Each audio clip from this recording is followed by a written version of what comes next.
They paddle so far out Johnny, that all sight of land was lost. Said Maori, ko tēnei te wāhi. This is the place. Takumata, said Maori, my fish hook.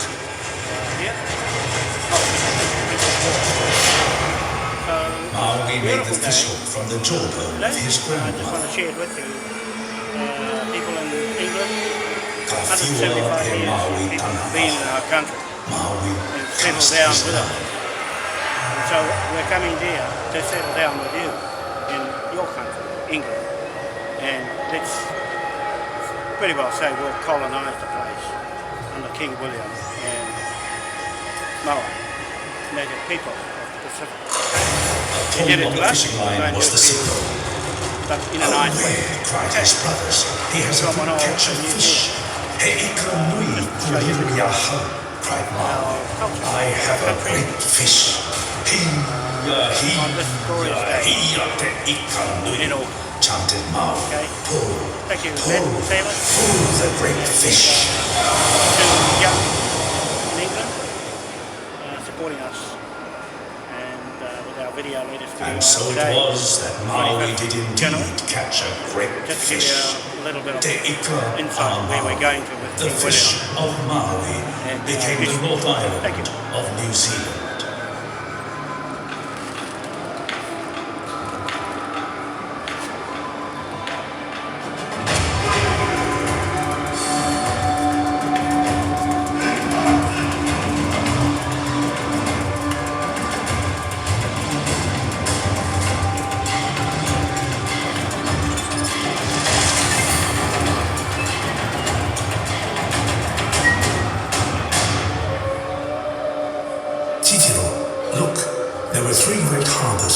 Waitemata, and Manukau, named by the ancient Ngāoho people, whose ancestors had crossed Te Moana Nui a Kina, the mighty Pacific Ocean from Hawaii to Aotearoa.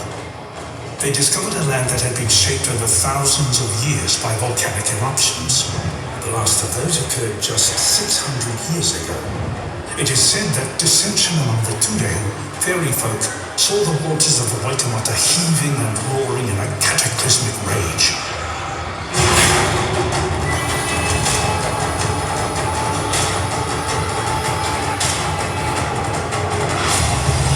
The earth exploded. Fire and molten rocks rained down from the sky.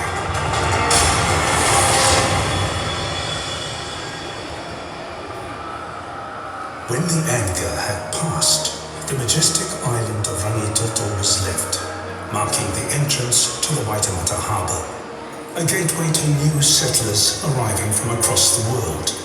Initially whalers and sealers, but in 1840, with the signing of the Treaty of Waitangi, New Zealand became a British colony, and the number of British migrants grew significantly.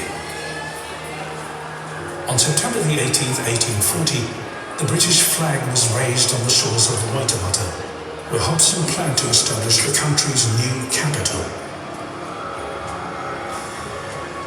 In a settlement with Ngāti Whātua, the Crown had paid £341 in cash and goods for the 3,000 acres that would one day become the nucleus of the city of Auckland. 6 months after the settlement, 44 acres of the 3,000 was sold to settlers for just over £24,000. The money was used to build roads, bridges, hospitals, and other services for the new town. Today, Auckland is home to about 1.5 million people.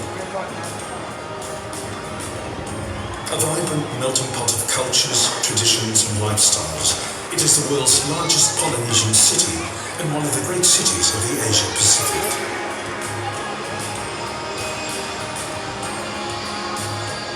A new fleet of airborne waka is converging from all corners of the world. Maui's great fish continues to provide for the people of this place. Tāmaki Herenga Waka, the place where many waka meet, the place where people love to gather and trade. Auckland's time has come.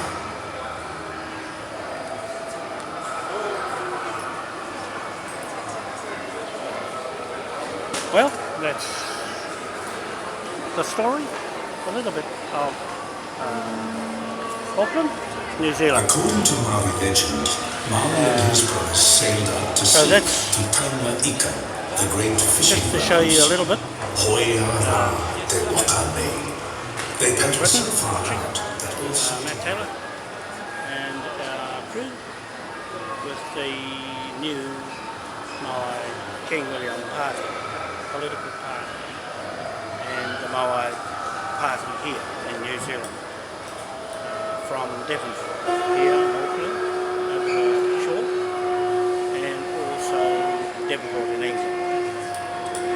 They're just saying that this is 175 years today, celebrating the arrival of the British people onto our lands, Moai, Native people. So just want to show you a bit more clip around the open day today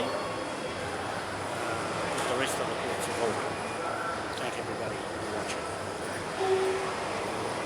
It's the 25th today of January 2015. We're just going to watch something here. And just a little bit.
Welcome to the stories of Tāmaki Makau. Every story is different, every version is different. Every time you hear me say the same story, it's different. And that's about evolution. But the stories that I'm telling you, that I'll tell you along with my cousins, are stories that have been passed down for generations. I'm going to talk a little bit about Maui. Maui tiki tiki ata. He had 4 brothers, Maui Rua, Maui Roto, Maui Taha. Maui tiki tiki o tera. He was an ancient Polynesian ancestor from the old homeland of Hawaii, from where Maori come from. That's the Maori, as in Maori people. But we also have people that descend from the land when it was fished up by Maori. Maui one day went out to fish with his brothers. He was the youngest of his 4 brothers. His oldest brother, his name was Maui. The second brother, his name was Maui. His third brother, his name was Maui. So what do you think his name was? Not Cedric Maui, but not just Maui, Maui Potiki. Now Maui Potiki, he went out. Is my hair straight, mate? Oh, thank you. Maui Potiki, he went out to far beyond the sea with his brothers. And he made this fish hook from the jawbone of his grandmother, Muriranga Whenua. She was, of course, she was dead before he got her jawbone. This day, if I got my grandmother's jawbone, I'd have to take the false teeth out first. But anyway, her grandmother was Muriranga Whenua. And so he crafted this beautiful matau from this jawbone of his grandmother. And he asked his brothers, "Homai he maunu kia hingau I te kanui, give me the bait, the right bait so I can fish up this huge fish." And his brothers said, "No, you are too young. You don't know anything about fishing." So Maui whacked himself in the nose until it bled. And he rubbed his blood all over this matau. And he threw the matau into the wana, into the sea, reciting a karakia. Because Maui wasn't your average sort of Maui haututu town. He had special powers. Special powers given to him by his ancestors. He threw the rope over, the matau over, and he did his karakia. Anyway, the rope becomes taut, and the canoe started getting heavier and heavier. The canoe actually started moving. His brothers started to freak out, because Maui were the brothers, older brothers. They started to freak out because young Maui was doing this karakia, this ancient karakia prayer to catch the fish. Anyway, the fish moved up, and in fact the waka rose out of the water. It was on the back of the fish. Do you like the story? It's good. You know the fish I'm talking about is the fish you're sitting on right now. That's right, Te Ika Maori. Oh, he gave them a fry. That is the North Island. I could see that one coming. But it is the true story. Maui said to Maui that I'm going to get Tamanui Kitarani, the greatest tuhunga in Hawaii, to a karakia, a prayer over the fish. Do not touch the fish when I'm gone. Maui left. And what did they do? They touched the fish. They cut the fish up. They threw the scales all over the place. We believe that the scales are some of the islands here in the Hauraki, here in the Waitemata. Those are the scales of the fish of Maui. So Maui has an ancient story here. When Māori came down from Hawaii, we came down following the stars. We didn't come on a 747 like our cousin bros from Samoa. We came on a waka. And we followed the star patterns. And one of the stars, the most important stars, was called Te Waitemata Harbor, the fish hook of Maui. And if you live in Hawaii and you look southwest of Hawaii, you'll see the star cluster in the sky, and it's shaped like a fish hook. And below that fish hook is Aotearoa, Te Ika Maori. So our ancestors knew that there was land here, even though Maui was 100 or so generations prior to Kupe. They knew that the fish was here somewhere. And so they followed the stars. And when it was cloudy at night, they would look at the waka, and if the waves hit the side of the canoe, they knew they were on the right path. They would just keep going that direction. Our people were the best navigators, the best sailors. The Vikings only sailed across a lake. Our people sailed across oceans. We're too far to paddle anyway. But we sailed across oceans, coming down to Aotearoa from Hawaii. When the canoe came in here, there were a number of canoes that came into this harbour here. One of the canoes was Mahuhu Kitarani from Hulu. My relation here, Ngāti Whātua, or Rākei descent from. I come from a canoe known as Tainui, me and my cousin here. And this guy here comes from a canoe called Chāwa. Anyway, these two canoes came in around about the same time. They came into Auckland and they both claimed Auckland as theirs.